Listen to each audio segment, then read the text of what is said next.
is setting up for what I think will be an epic 2026 and a ridiculous 27 and 28. There is a path where Tesla is worth more than the next top 5 companies combined. Hey, this is Warren Redlick. Tesla just had their earnings call, and it was mind-blowing. A lot of great stuff in this earnings call.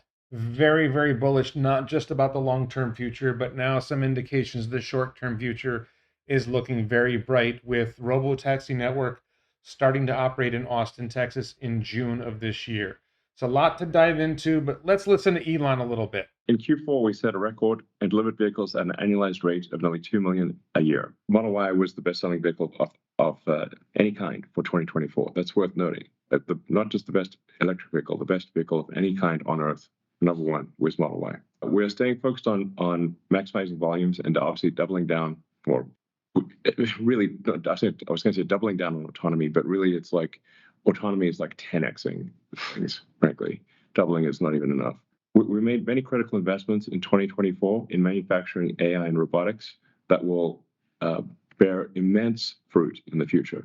So that's just a little bit of an intro from Elon. We're going to dive a lot more into what he said and what else we heard from the Tesla team and some of the questions that were asked and how they were answered. We also had the slide deck, and there's a lot of details from the slide deck that are worth talking about. So first of all, a semi factory in Nevada completed the roof and wall enclosure of the main building area. First truck build scheduled to start by end of 2025, with ramp beginning in early 2026. And preparation is underway for Cybercab lines at Giga, Texas, with volume production planned for 2026. So what do we have? We already have pilot production of Semi. We'll see this later in the video. We are going to have pilot production of Optimus in 2025. We are going to have if volume production of Cybercab is starting in 2026, then pilot production of Cybercab is probably starting in 2025. And we have the beginnings of the Robotaxi network starting in, or the beginnings of the public Robotaxi network starting in June in Texas. And I think Elon said we would see more Robotaxis operating in other places like California by the end of the year, and FSD unsupervised may be fully released to FSD customers by the end of the year. Now, just on a personal note, I have call options that have a strike date of December of 2025 with a strike price of $550. Now, I think that if we see a Robotaxi network actually operating and general market investors start to think about what is the value of a company that has a very large Robotaxi network, the stock may hit $1,000 a share by the end of the year, and those options will be worth an insane amount of money. It was like a $10,000 investment; they might be worth $200,000.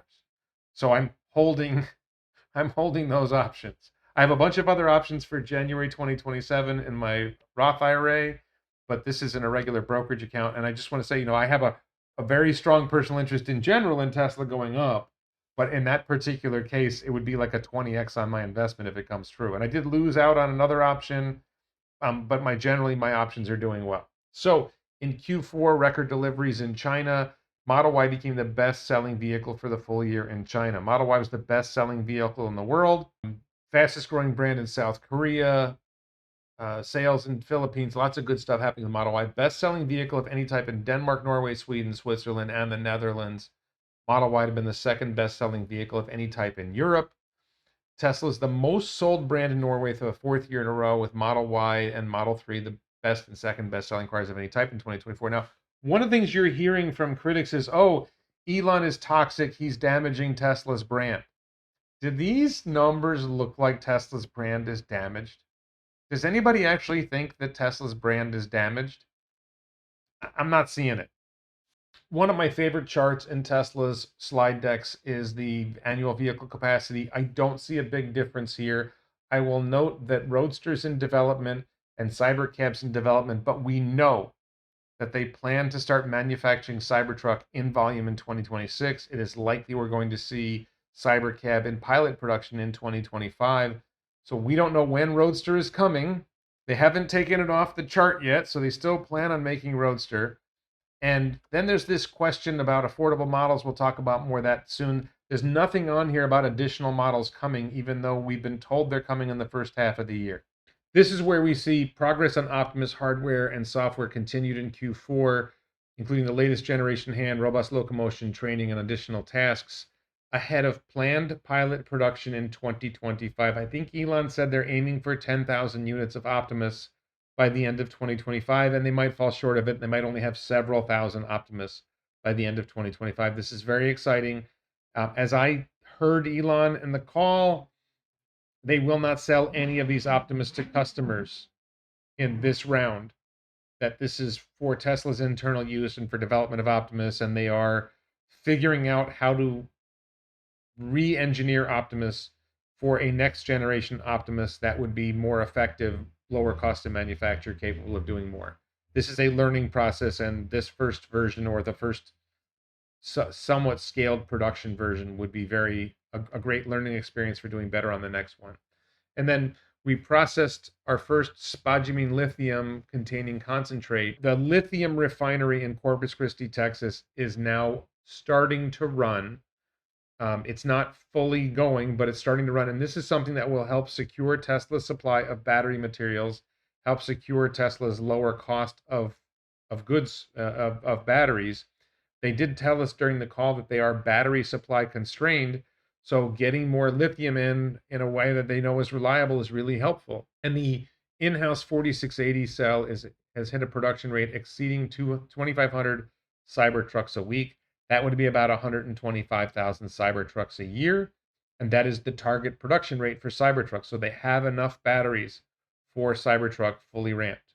This is an important point. Both Powerwall and Megapack continue to be supply constrained as we open new markets and demand for energy storage products. I'm not sure what the supply constraint is. My impression was that CATL, BYD, and other companies are rapidly ramping production of batteries. It may be that the Chinese EV makers, which are making very high volumes of EVs, are taking all the batteries. I'm a little puzzled because I thought lithium iron phosphate batteries, which is what goes into Megapack in particular, and maybe Powerwall, I thought that manufacturing was happening at really large scale, and it should be possible for Tesla to get enough. And it's one of the failings of the analyst community.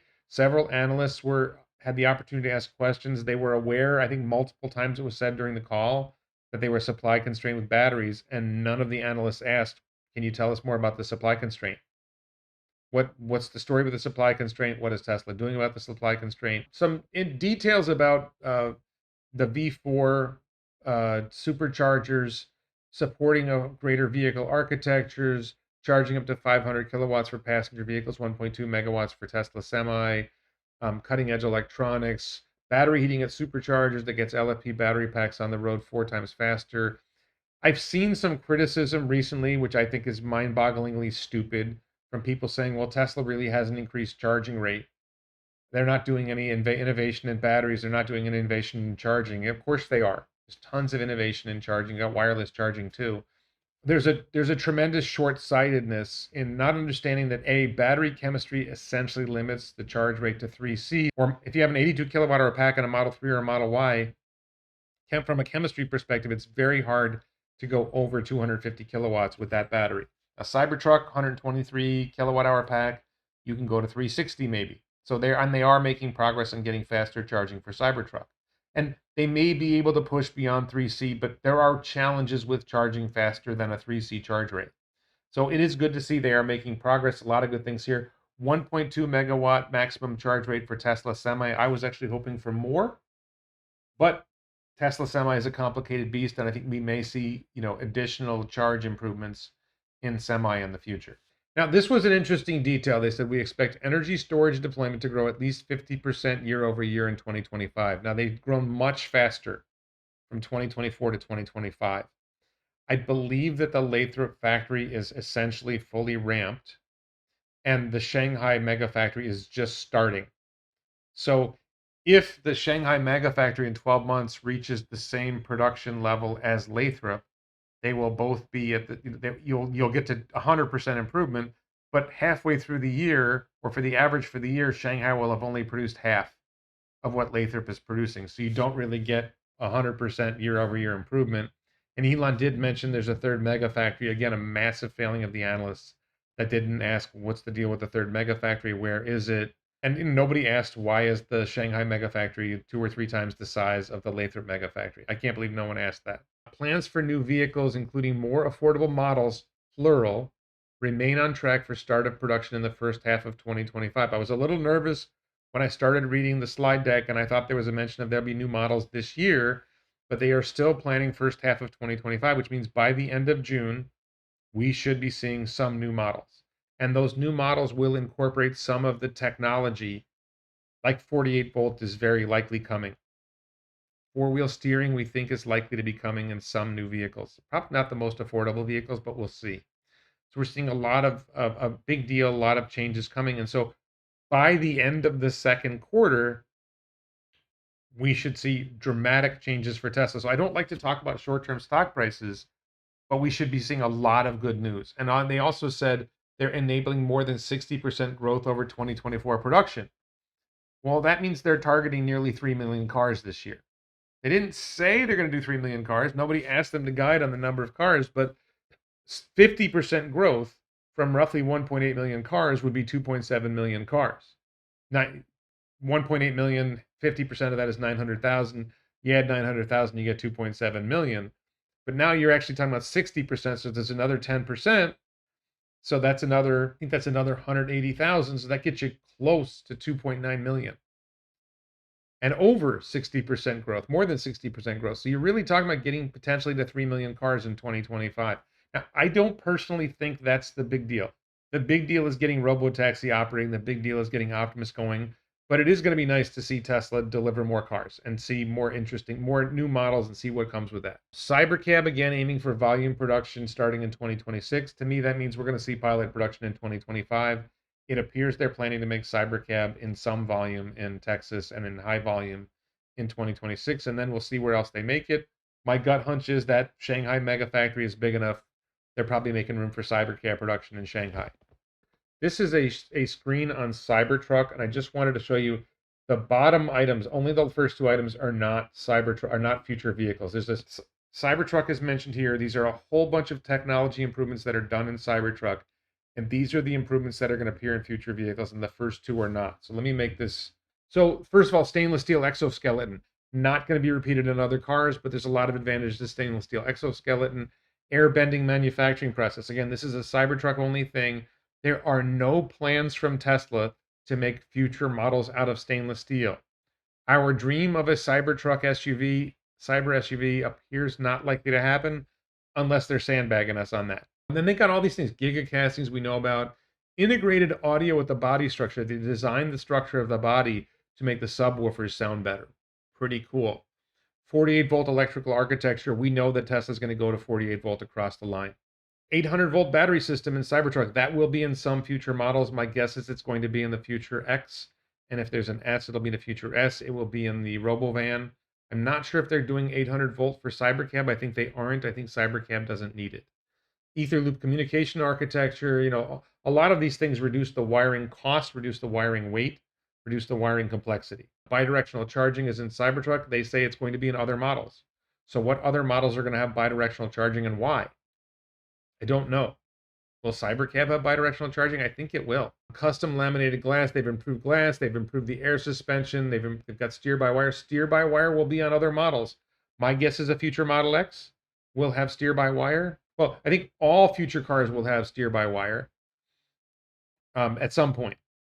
All future models will probably go to steer-by-wire. Steer-by-wire and 48 volt are the two things that are obviously things that you want in every model if you can do it. And then the last one, rear wheel steering, will be in other models. My guess is rear wheel steering will be in Model X. Potentially, if there's a new Model S, it'll be in Model S. Robo van will probably have it. We'll see where that's going. And my personal take is that if I were Tesla, and I'm not, if I were Tesla management, I would not do a new Model S. I would dump Model S. Even though I love Model S, I would dump Model S and go high volume on a low cost Model X. Get the cost of Model X as low as possible so you can deliver a great 7-passenger vehicle in high volume. I would probably ditch the Falcon Wing doors, make the vehicle as simple as possible to manufacture in high volume so that people can buy a 7-passenger SUV for say $60,000, starting price, and that would sell in massive volumes. 250,000 units a year in North America, another 250,000 units a year globally, maybe more than that. That would be a big vehicle. That would be something that would sell really well. But sedans, the luxury sedan market is just dead. It's just really hard to sell a high volume of luxury sedans. So, if you got Model S down to, I don't know, $55,000, $60,000, maybe. But I just think the market just isn't there. It's just, that's not the market to chase. So I would take the manufacturing line for S and X and only do X, and you get more efficiencies by only doing the same model. You have to switch over to S and then switch back to X. You're losing some efficiency there. So make it only Model X, make it in high volume. Don't worry about Model S anymore. It's okay. You want, for sentiment reason, to continue to have it. You want to have the fastest performing vehicle, the fastest performing sedan, but Roadster's coming to take that anyway.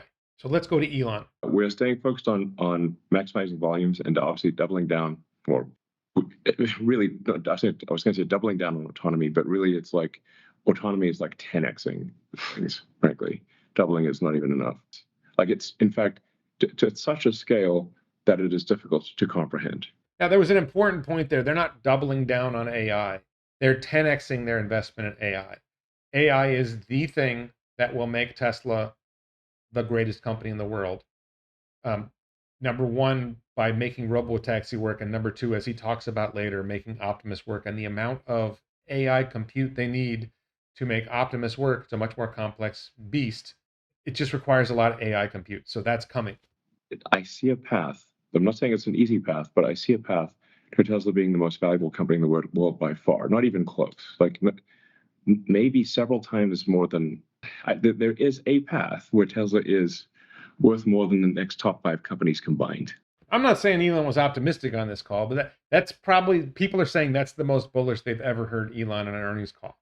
And he's not saying we're going to be worth more than, the largest company in the world. He's saying we're going to be worth more than the next 5 largest companies in the world. And, when you get to it and you say, well, Nvidia is probably going to grow and Apple's probably going to go. If you just add the existing market caps of the top 5 now, you'd probably be talking about something like a $15 trillion market cap, which is a 10x on where we are now. But other people were talking about this and saying, well, these other companies are probably going to grow. And Elon may be talking about a $40 trillion market cap, which that's not a bad outcome. I'm not going to complain. It's like a difficult path, but it is an achievable path. And that is overwhelmingly due to autonomous vehicles and autonomous humanoid robots. So Elon has said this multiple times. If you don't believe we're going to solve autonomy, don't invest in Tesla.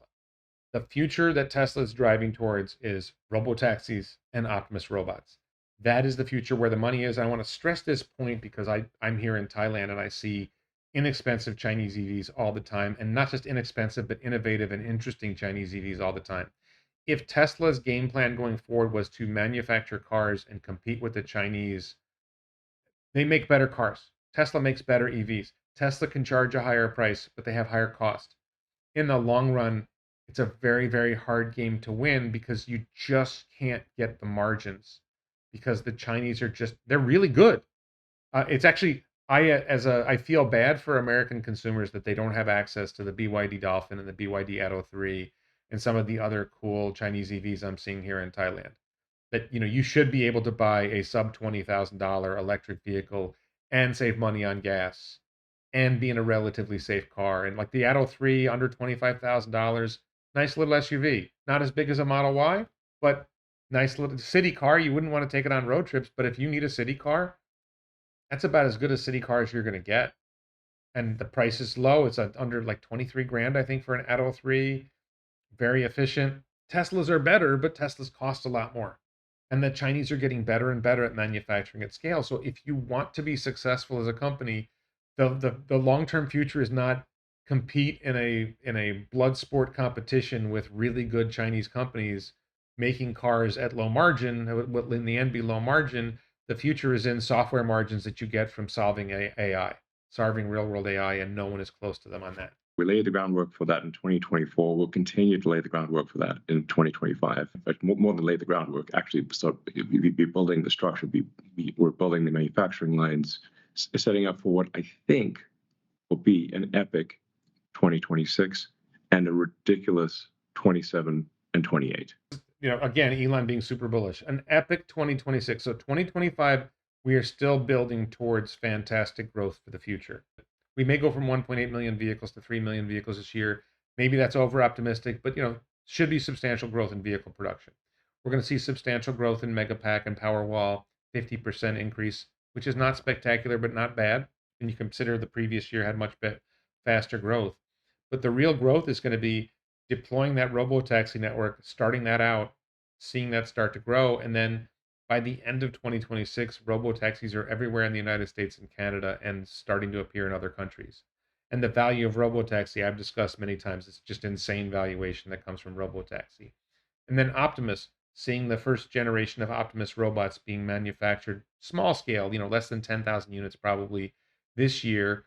But then next year, if they build 10,000 this year, they're going for 100,000 next year, 2027. Sorry, 2026, they're going for 100,000.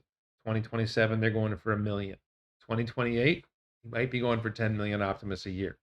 And Elon has said we're aiming for an order of magnitude growth. Maybe we only get half an order of magnitude, and maybe we go from 10,000 or let's say 8,000 in 2025 to 50,000 in 2026 to 300,000 in 2027, and then 2 million in 2028. That's still a very bright future. And it just keeps growing and getting bigger and bigger and bigger. Very exciting. As yet, very few people understand the value of full self-driving and our ability to monetize the fleet. Some of these things I've said for quite a long time, and I know people have said, well, Elon's the boy who cried wolf like several times, but I'm telling you, there's a damn wolf this time. And you can drive it. In fact, it can drive you. It's a self-driving wolf. For a lot of people, their experience of Tesla autonomy is like, if it's even a year old, if it's even 2 years old, it's like meeting someone when they're like a toddler and thinking that they're going to be a toddler forever. But obviously not going to be a toddler forever. They grow up. So this actually hits home for me because I left the United States and my Teslas in August of 2023, and we are now in January of 2025. So I have not driven FSD in more than a year. I expect to be back in the US in the fall of 2025, and I will experience probably FSD version 14 by then, maybe even more. And I see videos. I see what other people are experiencing. But honestly, I personally thought FSD was great in July of 2023. I'm not saying it was as good as it is now. It's just like I was really impressed with it then. I was very dependent. I really enjoyed having FSD. I did not like driving cars that didn't have FSD back in 2023. So I was already a believer then. And I saw the rate of progress, and I believed that we were going to get there. And now we are really, really close. Yes, he's cried wolf before. This time it's really a wolf. And the key detail is it's not just Elon saying it. It's Ashok Ellaswamy saying it. It's Lars Moravi saying it. It's Yun Tasai, the other members of the Tesla team, the Tesla AI team saying it. The Tesla team gets it. They see it. When it's just Elon talking, maybe it's just Elon talking. But when the team is on board and the team is saying the same things, that's a really good sign. I think even Andrej Karpathy, who's not even working for Tesla anymore, continues to say it. And Jensen Huang says it from NVIDIA. So there's a lot of voices saying this is coming now. This is really happening now. It's not like 5 years in the future anymore. It's not next year. It's this year, baby. It's within 5 months. And it's difficult for people to understand this because human intuition is linear, as opposed to what we're seeing is exponential progress. That's why my number one recommendation for anyone who doubts is simply try it. Have you tried it? When's the last time you tried it? And the only people who are skeptical are those who have not tried it. I'm not 100% sure I agree with Elon. I think that I have seen people who have used FSD version 13 and they're still somewhat skeptical, or they still have concerns. I think he's gone a little bit overboard there. However, I would say the overwhelming majority of voices I see who are using FSD version 13 are saying this is amazing. And even like version 12.6 on hardware 3 are saying this is amazing. Some interesting hardware 3 news coming up, by the way. A passenger car typically has only about 10 hours of utility per week out of 168. Once that car is autonomous, my rough estimate is that it is in use for at least a third of the hours of the week. So call it 50, maybe 55 hours of the week. And it can be used for both cargo delivery and people delivery. So even, let's say, people are asleep, but you can deliver packages in the middle of the night or resupply restaurants or whatever the case may be. whatever people need at all hours of the day or night. That same asset, the thing that is these things that already exist with no incremental cost change, just a software update, now have 5 times or more the utility than they currently have. So I think Elon has been sandbagging the value of Robotaxi for a while, saying that it's 5 times the utility. Like if you drive your car 2 hours a day, then the Robotaxi will operate 10 hours a day. I see no reason why Robotaxi wouldn't operate from 6 a.m. to midnight, maybe beyond midnight, especially, Fridays and Saturday nights when people are going out to 2 in the morning. And then Elon pointed out something I didn't even think about, which is it might be optimal for robo taxis to do some deliveries in the middle of the night, some cargo work in the middle of the night. So you're not necessarily talking about a 5x to 10 hours a day. You may be talking about 18, 20, 22 hours a day. And you may be talking about literal 10x in the value of what a car contributes to society compared to what it's doing now. It's a huge jump. And then so if you own a Tesla that has FSD, and I don't know what the story will be about getting it, but the value that's generated there is just absolutely huge. And for me, it just comes down to Robotaxi. If a Robotaxi drives, I've done the numbers for you guys before, but if the Robotaxi does 16 hours a day and it does 100,000 miles a year, which is probably a conservative estimate, and it 60,000 miles a year are paid and it makes $1 a mile, you work out to about $50,000 a year gross profit per vehicle. And then you figure there's 10 million vehicles and the numbers just get insane. You start getting into crazy amounts of profit, $500 billion a year in gross profit. You go further down the road and you've got 100 million robo taxis, and maybe you're doing $2 trillion a year in gross profit with a much lower price point. And yeah, at that point, the numbers just get so crazy. And then Optimus comes along and 10x's that. It's huge. We're working hard to grow our annual volumes. Our current constraint is battery packs this year, but we're working on addressing that constraint. So no one really dug into the battery constraint that he talked about. I believe the issue is that Tesla is trying not to bring in lithium iron phosphate batteries into the United States. And I think they've stopped selling the lithium iron phosphate versions of the Model 3 and Model Y, and they don't sell any other cars with lithium iron phosphate because of U.S. tariffs on lithium iron phosphate, the challenges of getting batteries from China. I don't think that there's a holdup in batteries in China, but if you are in the United States and you're using nickel-based cells and you're depending on Panasonic for your cells, and maybe you're getting cells from somewhere else, it may be difficult to get the cells that they need and maintain the IRA tax break that they're getting. So I think that's the issue, and he says they're working on it. But I don't believe anybody dug in and got a better answer from Elon for this, or even asked. Things are really going to go ballistic next year, really ballistic in 27. So go ballistic. I think he may be referring to there was a mention a while back from Drew Baglino. It was an exchange with maybe the limiting factor Jordan Giesecke, that it looks like Tesla is starting to manufacture lithium iron phosphate. And from what Drew said, it sounds like they have some technology will make Tesla's cost of manufacturing lithium iron phosphate batteries in the United States lower than the Chinese cost of manufacturing lithium iron phosphate in China.